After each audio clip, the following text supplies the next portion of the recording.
In Padua, in northern Italy, people rushed to the train station, desperate to leave the city before it was put into lockdown.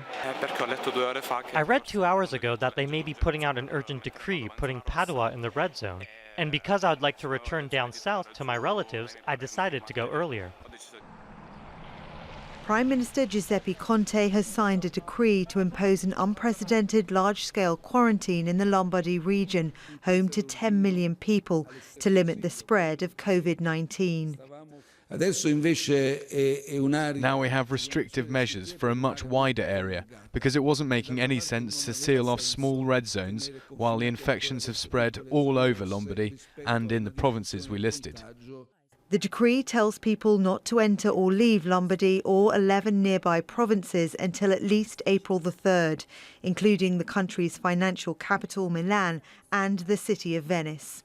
There's going to be many things that are going to be closed, like gyms, cultural centres, all sorts of areas where people get together in large groups. Restaurants and bars, however, it appears they will be kept open. This comes after Italy reported more than 1,200 new infections in one day. Pope Francis, who's fighting a cold, has cancelled public appearances and will deliver his regular Sunday prayers to crowds at the Vatican by live stream. And the leader of one of Italy's two ruling parties has announced that he has coronavirus.